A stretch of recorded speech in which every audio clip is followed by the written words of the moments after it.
low rider, just a little higher.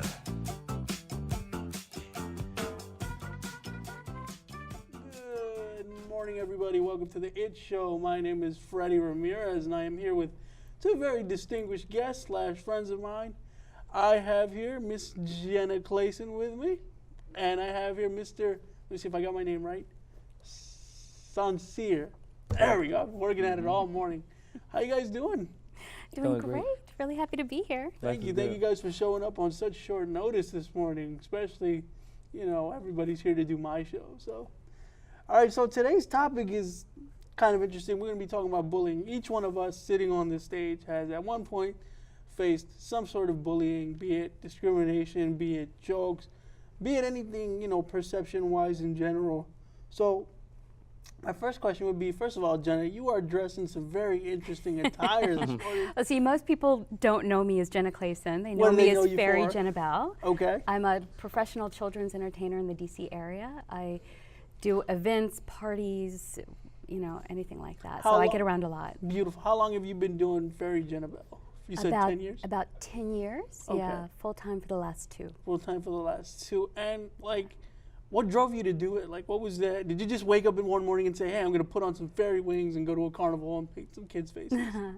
No, a friend of mine was having a party for her son and was freaking out, didn't know what to do. And I'm a fine artist as well, so I do oil painting, sculptures, beautiful. Stuff like that. Mm-hmm. But for me, it was like, okay, well, I can help you with your party. And so I helped her plan the whole thing. I got a set of face paints.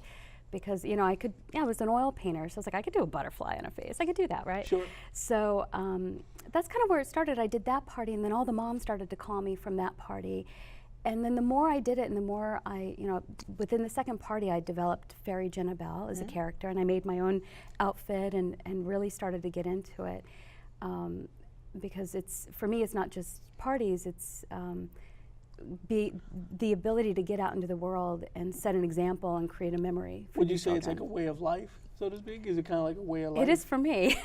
It has become that, and it's expanding. I'm also starting to do videos and stuff just to try to set out, set an example in the world. Wow. Okay, so before we get more into that, let me introduce our second guest. Mr. Sincere, man, you're looking very casual this morning. Thank you. I'm very dapper. Fresh J's on, the dapper jacket. You look like you go to a business meeting. You don't look like you're having a chill moment here. I'm relaxing, man. I'm good. Relaxing, okay. All right, man. I'm relaxing. Since today's topic is about bullying, now you look so dapper, so cool, so confident now. But was there ever a point where you just you felt like bullied, discriminated against? I wouldn't say bullied on the forefront. I would say psychologically. Mm-hmm. Being as though I'm African American. And I do feel a sense of discrimination when I go to certain places, Absolutely. do certain things.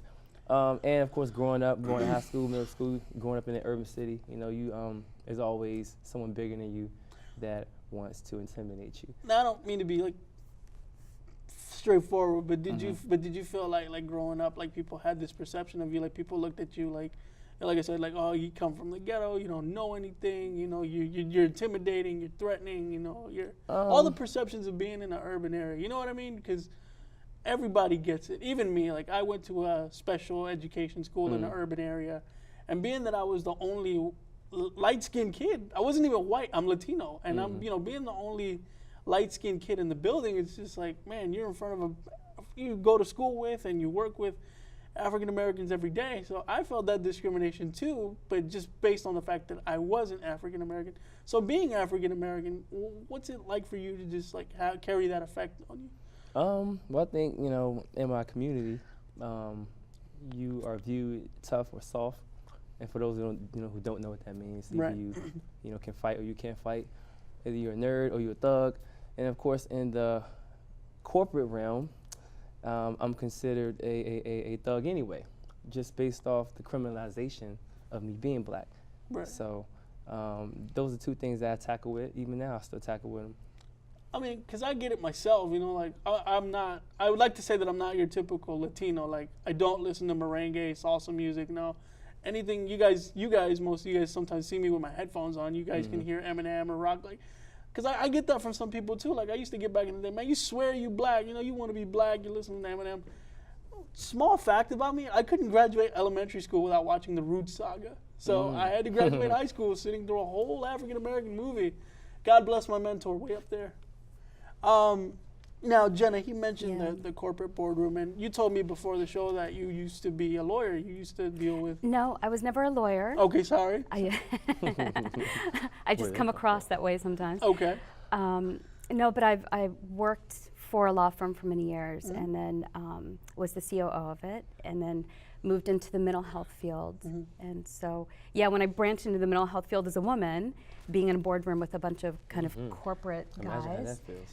Now, walking in there, And how'd I've you been, feel? you know, with my background, you know, I had worked for an all-woman law firm for many years and stuff, and so I wasn't afraid to kind of throw my opinions out there and say, well, I think this is wrong or right, and then suddenly to feel the really kind of corporate bullying at that moment of these guys that were very threatened by a woman that just was not intimidated, and they just men usually are, some of them. Yeah. right. So you know what, I think that the different examples that we're sharing really kind of says something bigger than that, which is great, which is that, you know, when people think about bullying, the term is being used mostly with children.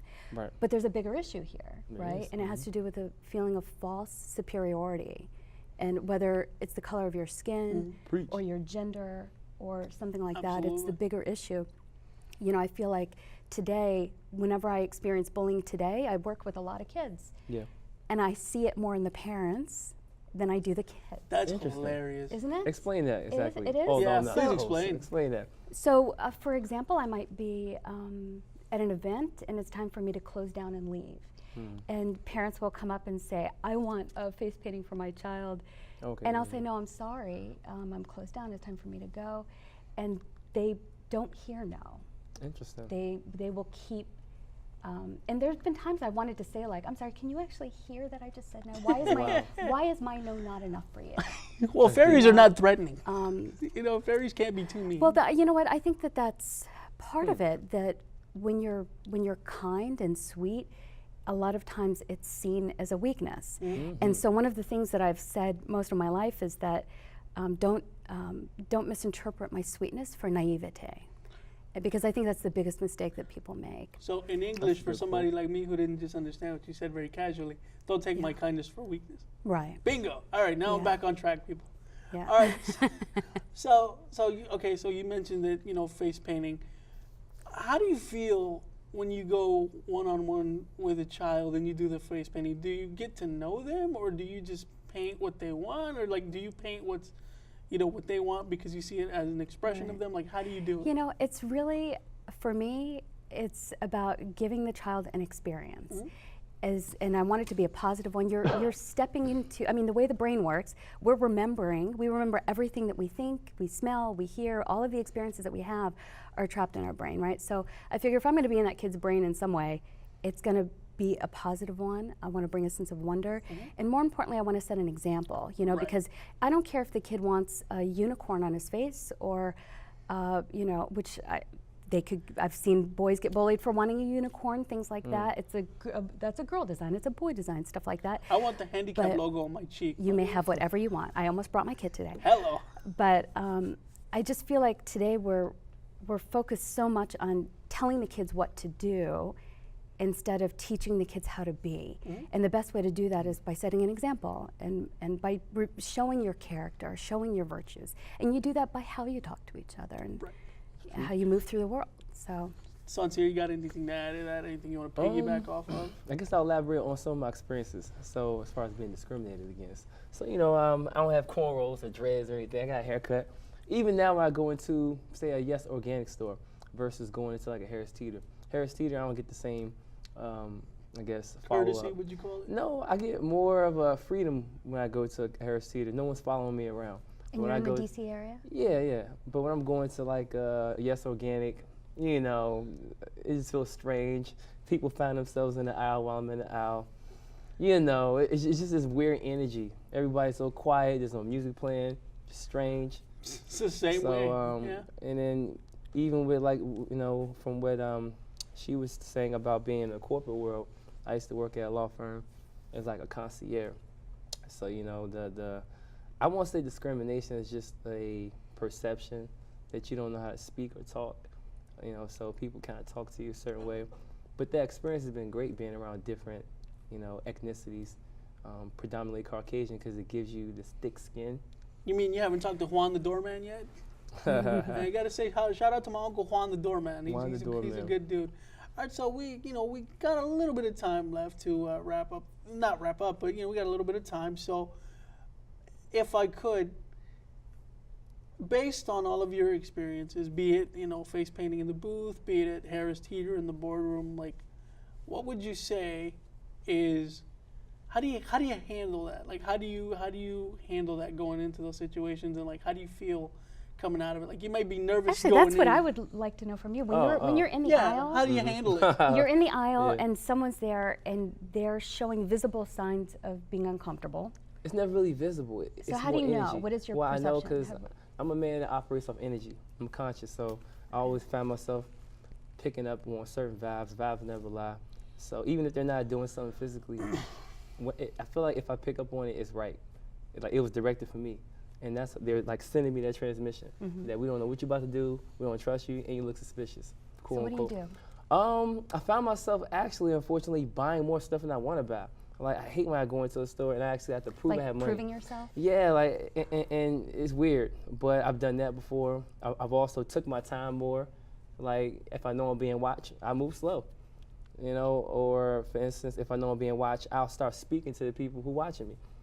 I'll say, where can I find the cookies? I'm looking for organic hair grease. I'm looking for this. So, organic hair grease? Yeah.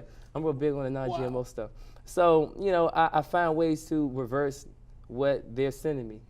And if I know they're sending it to me and I feel some way about it, I'll speak on it too. I'll say, so people actually still here, and they'll look at me crazy. I'll say things, let them know I know, or if I assume. But usually the assumption is dead on. They don't have to actually admit to it, but energy never lies, in my opinion. You know what, though? I think that's so revealing what you said, though, and I think it's great because we do have power in those moments. There was a really great kind of spiritual teaching that I happened upon a while back, and it had to do with who is the more powerful soul? Are you the one in the room being influenced? Or are you the one influencing? That's deep. And so in a moment like that, you do have the power to just look them in the eye and smile and say good morning. Yeah, just change their whole perception. It takes the power out of that fear. I mean, I see that, I'm always I never know where I'm going to be. I get an address, I go there, and so you never know the situation that you're walking into. So you have to learn to do that. Okay, with the final 60 seconds that we have, first of all, I want to thank you guys for being here. Thank you. Thank with you, the, with the final 60 seconds that we have, I'm going to give each of you like a closing message. Like, what would your message be to the community or to people that look at you differently? Sinclair, Sincere, you first. Sinclair. I got to start doing that. I would say if you're discriminated against, everybody is, every ethnicity, I don't care what it is, but some more than others. I think we need to learn how to retract, how to adapt to a situation. For instance, if you're being approached by police, I think a lot of times us African Americans, we engage in activity.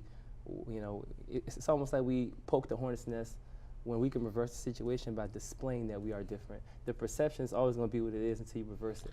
All right, so Jenna, you? That's my I think that power to grow and growth really has to come from the self. So when we're talking about bullying and things like that, I would say to check yourself first. That we perceive and we're in this world that's really difficult to be in, and so if you're experiencing that, check yourself. Well, where am I doing that in my life? Am I uncomfortable in certain ways? How can I become more powerful? And that's all right. Beautiful. And my final message would be, don't take everything based on what you see, and people are not everything you see at first sight. And live life to the fullest and enjoy the fact that the sky is blue. My name is Freddie Ramirez, man. You guys have been excellent. Thank you kindly. Thank you. Yeah. Thanks, Freddie. It was great. We don't get music to dance to? I was hoping for like some more music.